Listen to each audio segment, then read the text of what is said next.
Every artist should be printing their work physically. Whether you are a photographer, graphic designer, or any form of digital artist, I feel it is essential in this digital age we are in to have a physical archive of your work.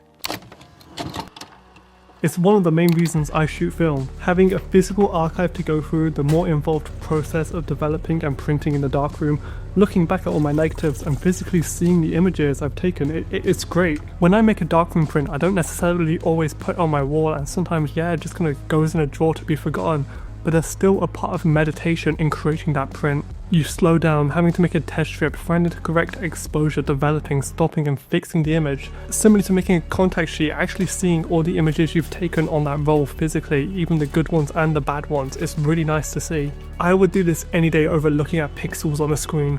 Obviously it's also essential to have a digital archive of all of your work, and I do, but trust me when I say it is so much better when you print things. I've been working on a zine recently full of alternative artwork I've created with a few spotlights from other artists, and for the last 4 months, the only way I've interacted or viewed this project is on my laptop screen. I've spent ages designing elements, taking inspiration from physical, real magazines I've got or things I've seen out and about in the real world, and it's been an amazing process. But sitting back and actually looking at my work on a collective on a screen didn't really feel overly inspiring. I made one inkjet black and white mockup to test sequencing, and it didn't really help boost creativity either, until recently where I made my first proper test print. And oh my god, did it change everything. When I was first handed that pile of paper with the middle page spread open, printed on 80 GSM newsprint, this magazine looks amazing. This is one of my favourite images from my Chemical Dismay series. It's so abstract and it has such beautiful detail in the high-res scale I made, but I've never seen it or any of these images actually printed. Something about looking at this blue marbly image in all of its detail with the red contrasting the edge. I knew I had cooked with this one. I made this scene to not only showcase my photography but also my graphic design, which is something I'm also really passionate about. Long-term viewers will recognise the poster on my wall. I made that during my A-levels, and it was the final piece, and I love it, but it is inherently shit. There are so many mistakes. It is not printed properly, I've got spelling mistakes. There's different colours of red I've used in the printing, and it doesn't look good is what I'm trying to say.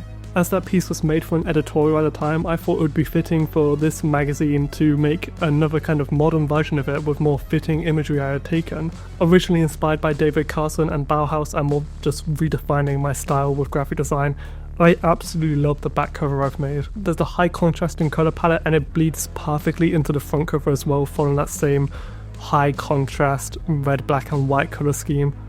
It's beautiful, I am so happy with how it looks, and that's just the front and back cover. I'm super excited to be working on this magazine, and I cannot wait to actually share it with you guys when it's like more refined and done and it's ready. So if you do want to keep up to date with that, definitely follow my Instagram linked in the description below and subscribe, because there'll be more announcements on the way, hopefully very soon. Hopefully very soon.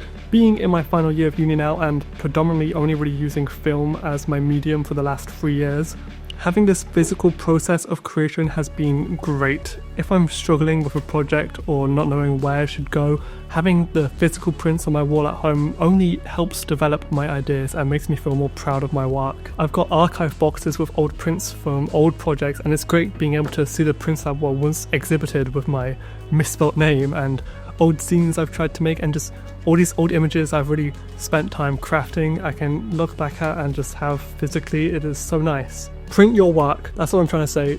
I've just been very inspired to preach this since making my magazine. Having all of that physically has altered my brain chemistry. I've been very in a creative rut, and then actually just seeing it on paper, it has changed how I feel completely. Art shouldn't rot on a hard drive gathering dust. It should rot in a physical box gathering dust. That is my opinion. Print your work out, put it on your wall, give it to your friends, make scrapbooks, do whatever it is in your creative process to have a physical copy of your work. Just put it out. Did we fuck with the different camera angle of this video? I don't know, the sun sets so early now, so I'm gonna have to rely on like artificial lighting.